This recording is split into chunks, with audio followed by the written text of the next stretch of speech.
Assalamualaikum warahmatullahi wabarakatuh. Saya Dinda Hana dari Farmasi Fisika B, NPM 1006061818118. Di sini saya akan menjelaskan resume UTS yang kemarin. Yang pertama, yang kita bahas yaitu wujud zat.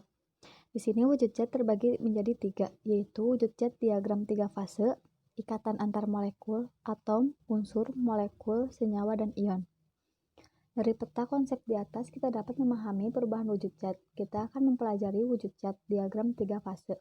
Pada teori tentang atom, unsur, molekul, dan senyawa, dapat kita jabarkan masing-masing dari teori tersebut. Yaitu atom, yang pertamanya yaitu atom, partikel terkecil dari suatu materi hidup atau tidak hidup. Atom tersusun dari proton muatan positif dan neutron netral, dan kulit berisi muatan negatif, yaitu elektron. Ada juga yang menyebutkan bahwa atom adalah partikel penyusun unsur. Yang kedua yaitu molekul. Gabungan dari beberapa atom unsur dapat terdiri dari 2 atau lebih atom yang saling berikatan melalui ikatan kimia. Lalu molekul unsur merupakan molekul yang terbentuk dari hasil penggabungan atom-atom yang sama jenisnya. Contohnya O2, H2, O3, N2. Lalu, molekul senyawa, molekul yang terbentuk dari hasil penggabungan atom-atom yang berasal dari 2 atau lebih unsur. Contohnya H2O, CO2, C2H5. Lalu, unsur adalah materi yang tidak dapat dipisah lagi atau tidak dapat terurai menjadi unsur lain melalui reaksi kimia, misalnya oksigen, nitrogen, hidrogen.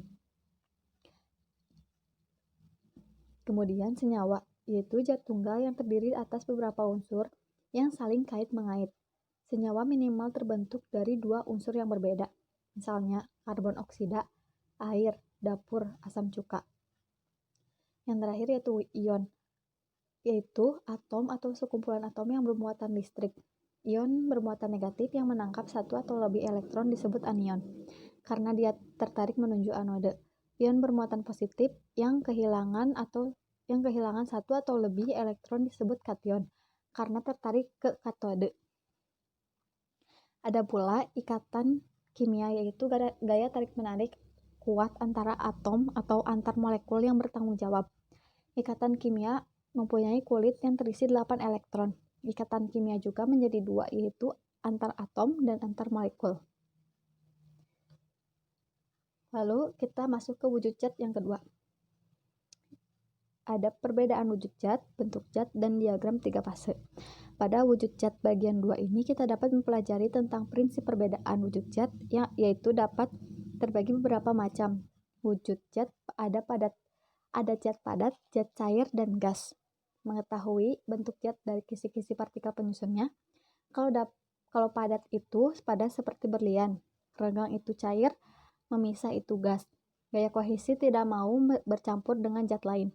Menjelaskan pula tentang diagram 3 fase. Pada bagian diagram bawah itu suhu dan pada bagian atas itu tekanan uap.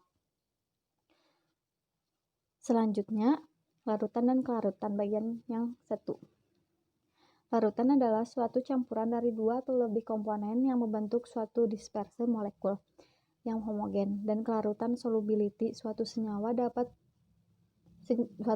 dalam suatu pelarut, dan di dalam larutan itu terdapat 2 komponen, yaitu zat yang terlarut solut dan zat yang melarutkan solvent. Larutan campuran dari 2 komponen atau lebih, kelarutan memiliki sifatnya like dissolve like, yaitu melarutkan zat yang disukainya seperti polar dengan polar. Lanjut ke jenis larutan. Jenis larutan terbagi menjadi 3, yaitu larutan jenuh, larutan yang mengandung zat terlarut dalam jumlah maksimal yang dapat terlarut. Yang kedua, larutan hampir jenuh, larutan yang mengandung zat terlarut di bawah jumlah maksimal. Yang ketiga, larutan lewat jenuh, larutan yang mengandung zat terlarut melampaui jumlah maksimal. Kemudian ada jenis pelarut, ada 3 macam, yaitu pelarut polar, pelarut semipolar, dan pelarut nonpolar. Selanjutnya, larutan dan kelarutan bagian 2. Pada materi larutan dan kelarutan dikenal dengan dispersi partikulat dan dispersi molekul. Dapat kita jelaskan bahwa pada dispersi partikulat merupakan campuran yang akan terdispersi tetapi tetap dapat terlihat, mana komponen zat terlarut, mana komponen pelarutnya. Dispersi ini akan menghasilkan dua fase atau lebih, yaitu heterogen. Contohnya seperti emulsi, suspensi, atau santan. Bila dipanaskan terlalu lama, akan berpisah bagian minyak di atas dan airnya di bawah. Pada dispersi molekul dapat didefinisikan dalam istilah kuantitatif sebagai konsentrasi zat pelarut dalam larutan jenuh pada suhu tertentu, dan secara kuantitatif dapat pula dinyatakan sebagai interaksi spontan dari dua atau lebih zat yang membentuk dispersi molekul yang homogen. Contohnya yaitu gula dan air. Faktor yang dapat mempengaruhi kelarutan padatan dalam cairan yaitu ada temperatur, penambahan zat terlarut, ukuran partikel dan molekul, polimorfisme, polaritas pelarut dan kadar pelarut, lalu yang terakhir pH larutan, pHp, dan kapasitas dapar. Kemudian pengaruh pH pelarut. Faktor pengaruh yang akan dibahas kali ini adalah mengenai polaritas pelarut dan konstanta dielektrik pelarut. Aturan pelarutan di mana suatu pelarut akan melarutkan zat yang akan disukainya. Mengenai fenomena konsolvensi untuk meningkatkan kelarutan suatu zat yang hidrofob atau sukar larut dalam air dapat digunakan menggunakan pelarut campur agar dihasilkan kadar pelarut mendekati kadar zat pelarut. Lalu kapasitas dapar, di sini kita mempelajari perhitungan kapasitas dapar, yaitu larutan penyangga yang menggunakan Betamax, di mana Betamax ini dapat menahan pH agar tidak berubah. Larutan dapar ini juga larutan yang mengandung asam mamah dan basa konjugat atau garam. Saat kita mencari pH dan pKa ini harus mendekati atau setara.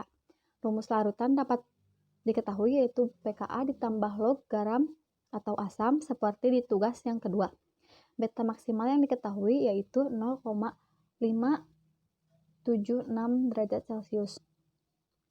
Yang terakhir, larutan isotonis. Di sini kita belajar menghitung larutan isotonis. Larutan isotonis ini adalah suatu larutan di mana sediaan larutan ini mempunyai tekanan osmosa yang sama dengan jaringan yang bersangkutan, yaitu setara dengan larutan 0,9% NaCl.